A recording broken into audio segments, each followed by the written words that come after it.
السلام علیکم ناظرین، میں محمد اسلم حسین سیاست کی عالمی خبروں میں آپ سب کا استقبال کرتا ہوں۔ غزہ میں ہزاروں معصوم فلسطینیوں کی جانوں کے ضیاع پر امریکی صدر جو بائیڈن کی بے حسی نے ہر دیکھنے والے کو افسوس کرنے پر مجبور کر دیا ہے۔ آئس کریم کا مزہ لیتے ہوئے غزہ جنگ بندی معاہدے کے بارے میں بات کرتے ہوئے صدر جو بائیڈن پر شدید تنقید کی جا رہی ہے۔ سوشل میڈیا صارفین نے سخت تنقید کا نشانہ بناتے ہوئے صدر جو بائیڈن کو آڑے ہاتھوں لیا۔ ایک صارف نے کہا کہ اگر آپ کا بچہ کسی ظالم کے ہاتھوں قتل ہوتا تو وہ ایسے آئس کریم کھاتے۔ ایک اور صارف نے کہا کہ یہ عمل یرغمالیوں کے بارے میں ان کے جذبات ظاہر کرتا ہے۔ واضح کہ امریکی صدر جو بائیڈن نے کہا ہے کہ غزہ میں سیز فائر آئندہ پیر تک متوقع ہے۔ انہوں نے تازہ بیان میں دعویٰ کرتے ہوئے کہا کہ قومی سلامتی کے مشیر نے مجھے بتایا ہم سیز فائر معاہدے کے قریب ہیں۔ دوسری جانب امریکی صدر نے دعویٰ کیا ہے کہ حماس کے اسرائیلی افواج کے مکمل انخلا اور جنگ کے خاتمے پر اصرار کرنے کے معاملے میں بڑی رکاوٹیں دور ہو گئی ہیں۔ امریکی صدر جو بائیڈن کی بے حسی آئس کریم کا مزہ لیتے ہوئے غزہ جنگ بندی پر بات کی۔ امریکی صدر جو بائیڈن نے کہا کہ سعودی عرب اسرائیل کو تسلیم کرنے کو تیار ہے۔ ایک انٹرویو کے دوران جو بائیڈن نے کہا کہ وہ قطر سمیت 6 عرب ملکوں سے رابطے میں ہیں۔ انہوں نے کہا کہ غزہ میں جنگ بندی سے ہمیں اس سمت میں آگے بڑھنے کا موقع ملے گا جس کے لیے بہت سے عرب ملک تیار ہیں۔ امریکی صدر کا کہنا ہے کہ اسرائیل کا وجود برقرار رکھنے کے لیے 2 ریاستی حل ضروری ہے۔ اسرائیل نے رفح شہر میں فلسطینیوں کی جانوں کا تحفظ یقینی نہ بنایا تو عالمی حمایت کھو دے گا۔ عالمی ادارے صحت کے ڈائریکٹر جنرل نے اسرائیل سے مطالبہ کیا ہے کہ وہ غزہ تک انسانی امداد کے مشن کو مسلسل، محفوظ اور باوقار طریقے سے گزرنے کی اجازت دیں۔ ان کا کہنا ہے کہ WHO، اقوام متحدہ اور فلسطینی ہلال احمر کی ٹیمیں غزہ کے جنوب میں خان یونس کے علاقے میں زیر محاصرہ ایمل اسپتال پہنچی ہے اور وہاں پر زیر علاج 24 مریضوں کو دوسرے اسپتال منتقل کیا ہے۔ انہوں نے بتایا کہ ایمل اسپتال کو 22 جنوری تا 22 فروری کے درمیان 40 حملوں کا نشانہ بنایا گیا جس سے 25 افراد ہلاک ہوئے اور اسے ناقابل استعمال بنا دیا گیا، لیکن 31 مریض اب بھی اسپتال میں موجود ہیں۔ عالمی ادارے صحت کے ڈائریکٹر جنرل نے مزید کہا کہ مکمل ہم آہنگی کی منظوری اور سیکورٹی کی ضمانت کے ساتھ اپنے فرائض سر انجام دینے والے فلسطینی ہلال احمر کے ملازمین کے ساتھ ایمل اسپتال سے نکلتے وقت ناروا سلوک کیا گیا اور ان کی تذلیل کی گئی۔ حفظان صحت کے 3 ملازمین کو زیر حراست لیے جانے کی اطلاع دینے والے ڈائریکٹر جنرل نے کہا ان اہلکاروں میں سے ایک کو رہا کر دیا گیا ہے۔ ہم دیگر 2 افراد اور زیر حراست ہیلتھ ورکرز کی فوری رہائی کا مطالبہ کرتے ہیں۔ اس طرح کے واقعات جان بچانے کے عمل اور امداد کی فراہمی میں مزید تاخیر اور روک تھام کرتی ہے۔ انہوں نے کہا ہم اسرائیل سے مطالبہ کرتے ہیں کہ وہ انسانی امدادی کارروائیوں کے تسلسل، محفوظ اور باوقار گزر کی اجازت دے اور ہم جنگ بندی کا مطالبہ کرتے ہیں۔ غزہ کی پٹی کی پوری آبادی خوراک کی محتاج ہے، لیکن آبادی کا 1/4 حصہ شدید غذائی قلت کی وجہ سے قحط کی دہلیز پر آ پہنچا ہے۔ جھڑپوں میں شہریوں کے تحفظ کے زیر عنوان منعقدہ اقوام متحدہ سلامتی کونسل کی نشست میں غزہ میں غذائی عدم تحفظ کے پیدا کردہ خطرات پر بحث کی گئی۔ اجلاس سے خطاب میں اقوام متحدہ کی تنظیم برائے خوراک و زراعت FAO کے ڈپٹی ڈائریکٹر جنرل مارٹینا نے کہا ہے کہ اس وقت جھڑپوں کی وجہ سے غزہ کے عوام کو خوفناک سطح پر غذائی عدم تحفظ اور شدید پیمانے پر قحط کا خطرہ درپیش ہے۔ 9 اکتوبر سے جاری اسرائیلی محاصرے کی وجہ سے علاقے کے لیے غذائی مصنوعات، بجلی اور ایندھن کی ترسیل یا تو مکمل بند ہے یا پھر انتہائی محدود ہو گئی ہے۔ یہی نہیں، علاقے کا پانی بھی کاٹا جا رہا ہے۔ مارٹینا نے کہا کہ علاقے میں جھڑپوں کے آغاز یعنی 7 اکتوبر سے قبل کے مقابلے میں پانی کی ترسیل 7% کم ہو گئی۔ غزہ کے زیر زمین پانی کا بھی 97% انسانی استعمال کے لیے موزوں نہیں ہے۔ انہوں نے کہا کہ علاقے میں قحط کے اسباب کے لیے جھڑپوں کا فوری طور پر خاتمہ اور انسانی امداد کی ترسیل انتہائی ضروری ہے۔ عالمی غذائی پروگرام WFP کے ڈپٹی منظم اعلیٰ کارسل سکاؤ نے کہا ہے کہ اس وقت غزہ میں 22 لاکھ آبادی کا تقریباً سارے کا سارا بنیادی خوراک سے محتاج ہیں۔ اگر فائر بندی کا سمجھوتہ طے پاتا ہے تو امدادی کاموں کو پھیلانے کے لیے وہ تیار ہے۔ اقوام متحدہ کے رابطہ دفتر برائے انسانی امور نے کہا ہے کہ اسرائیلی فوج نے جنوبی غزہ کے شہر خان یونس میں طبی انخلا کے قافلے کو روکا۔ قافلہ اور اس میں موجود افراد کی تلاشی لی، طبی عملے کے ایک کارکن کو حراست میں لے لیا اور دوسروں کو اپنے کپڑے اتارنے پر مجبور کیا۔ العربیہ کے مطابق دفتر نے مزید کہا کہ یہ شرمناک واقعہ گزشتہ روز پیش آیا جب شہر کے العامل اسپتال سے 24 مریضوں کو نکالا جا رہا تھا۔ امدادی اداروں اور فلسطینی حکام کا کہنا ہے کہ غزہ میں حماس کے خلاف اسرائیلی فوج کی کارروائیوں کے دوران اسپتال کا کمپلیکس محاصرے میں لیا گیا۔ مصری فضائیہ نے امارات اور اردن کی شرکت کے ساتھ غزہ کی پٹی میں خوراک اور طبی امداد کی ایک نئی کھیپ پہنچائی۔ یہ امدادی سامان فضا سے طیاروں کے ذریعے گرایا جا رہا ہے۔ مصری سیکیورٹی ذرائع کے مطابق مصر غزہ کی پٹی کے اندر بے گھر ہونے والوں کے لیے دوسری پناہ گاہ کا قیام مکمل کر لے گا۔ اس نے مزید کہا کہ وہ اس وقت دیر البلخ گورنری کے شمال میں بے گھر ہونے والوں کے لیے تیسری پناہ گاہ قائم کرنے کے لیے ضروری اقدامات کر رہا ہے۔ غزہ کی پٹی کے اندر ایک مصری فیلڈ اسپتال قائم کرنے کی بھی تیاری کی جا رہی ہے، جس میں آپریشن روم بھی شامل ہوگا۔ انہوں نے مزید کہا کہ سر کا مقصد غزہ کی پٹی پر اسرائیلی جارحیت سے بے گھر ہونے والے ہزاروں فلسطینیوں اور امداد پناہ اور علاج فراہم کرنا ہے۔ اس سے قبل مصری ذرائع نے فلسطینیوں پر بوجھ کم کرنے کے لیے قاہرہ کی کوششوں کے ایک حصے کے طور پر خان یونس شہر میں بے گھر فلسطینیوں کے لیے ایک دوسرے کیمپ کے قیام کا اعلان کیا تھا، جس میں 400 خیموں اور 4000 افراد کی گنجائش ہے۔ العربیہ کے مطابق مصر نے اس سے قبل غزہ کی پٹی کے جنوب میں خان یونس میں ایک کیمپ قائم کیا تھا، جس میں فلسطینیوں کے لیے 1050 خیمے اور مکمل خوراک شامل تھی۔ بین الاقوامی فلکیاتی مرکز کا کہنا ہے کہ عرب ممالک میں اتوار 10 مارچ کو رمضان کا چاند نظر آنے کا امکان ہے۔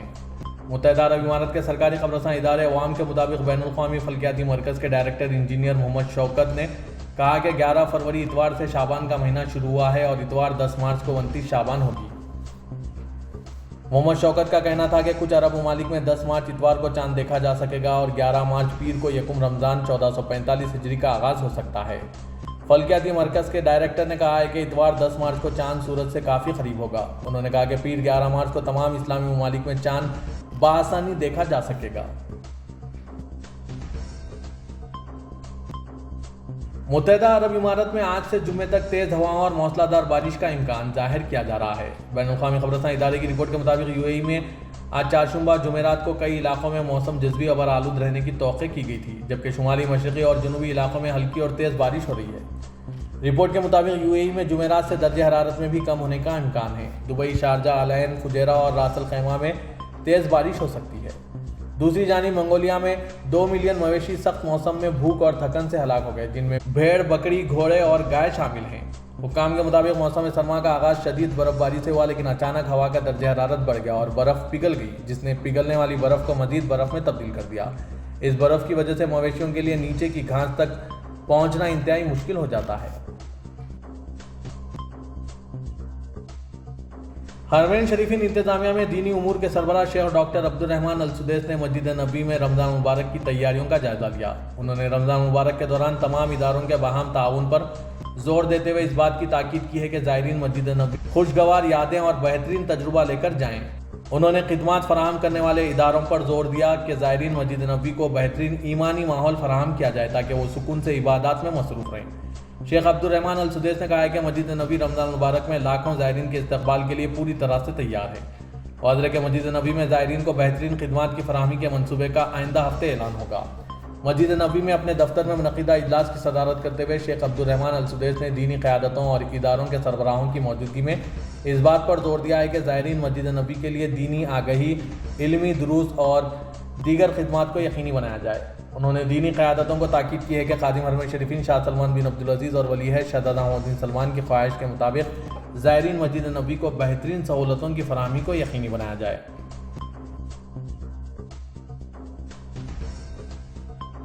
سعودی وزیر خزانہ محمد جیدان G20 کے پہلے وزرائے خزانہ اور سینٹرل بینکوں کے سربراہوں کے اجلاس میں شرکت کریں گے۔ سبق ویب سائٹ کے مطابق برازیل کے شہر ساؤ پاولو میں منعقدہ اجلاس کل جمعرات تک جاری ہے۔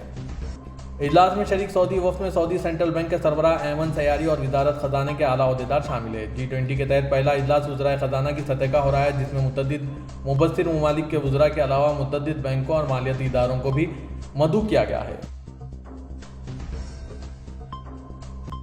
سعودی خواتین کار میکینک، انٹیریئر ڈیکوریشن اور بلڈنگ کنسٹرکشن ورک میں بھی آگے آنے لگی ہیں۔ الخبریہ چینل کے مطابق نشر الانہار میں نشر ہو رہی ویڈیو رپورٹ میں کہا گیا ہے کہ مملکت میں ایک ایسی انٹیریئر ڈیکوریشن کی ورکشاپ ہے جس کا پورا عملہ سعودی خواتین پر مشتمل ہے۔ الخبریہ کے نامہ نگار سے گفتگو کرتے ہوئے خاتون نے بتایا کہ ہمارے یہاں لوگ گھر کی سجاوٹ کا کام کرانے کے لیے آتے ہیں۔ اس حوالے سے صارفین ہمارے تیار کردہ ڈیزائن اور کام کو دیکھ کر مطمئن ہوتے ہیں۔ ترکیہ قومی اسمبلی کے اسپیکر نومان قرتلمش نے کہا ہے کہ اسلامی برادریوں کے درمیان باہمی بھائی چارے کے جذبے سے تعاون کو فروغ دینا چاہیے۔ انہوں نے ان خیالات کا اظہار دارالحکومت انقرہ میں پارلیمنٹ میں مذہبی امور کے صدر علی ایرباش اور کینیڈا کی مذہبی تنظیم اور کینیڈین مسلم رائے عامہ کے رہنماؤں کا خیر مقدم کرتے ہوئے کیا۔ استقبالیہ میں اپنی تقریر میں انہوں نے کہا کہ یہ انتہائی اہم ہے کہ کینیڈا میں تقریباً 2.5 ملین کی مسلم کمیونٹی ہے اور وہ دنیا کی مسلم کمیونٹیز کے لیے ہر لحاظ سے آگے بڑھنے کے لیے جدوجہد کریں گے۔ خرطلمش نے کہا ہے کہ ترکیہ کے طور پر وہ کینیڈا کے مسلمانوں کو ہر قسم کی مدد فراہم کریں گے۔ انہوں نے کہا کہ دنیا سیاسی، معاشی اور سماجی طور پر ایک مشکل عمل سے گزر رہی ہے۔ انہوں نے کہا کہ اس تناظر میں وقت آ گیا ہے کہ عالم اسلام اور مسلم کمیونٹیز کے وجود کو ایک عالمی قدر میں بدل دیا جائے۔ انہوں نے کہا کہ یہ خوش آئند ہے کہ مذہب اسلام پوری دنیا میں سب سے تیزی سے پھیلنے والا مذہب ہے۔ خرطلمش نے کہا ہے کہ اگرچہ مسلمانوں میں عددی اعتبار سے بہت اضافہ ہوا ہے لیکن ان کا اثر و رسوخ کافی نہیں ہے۔ انہوں نے کہا کہ فلسطینی سرزمین میں قتل عام کرنے والا ملک اسرائیل منتشر عالم اسلام سے فائدہ اٹھا رہا ہے اور عالم اسلام ابھی بھی خاموشی اختیار کیے ہوئے ہیں۔ انہوں نے کہا کہ جیسے جیسے مذہب اسلام میں لوگوں کی دلچسپی بڑھتی جا رہی ہے، یہ ہماری ذمہ داری ہے کہ بحیثیت مسلم کمیونٹی اپنے اس انتشار کو ختم کرنا ہے۔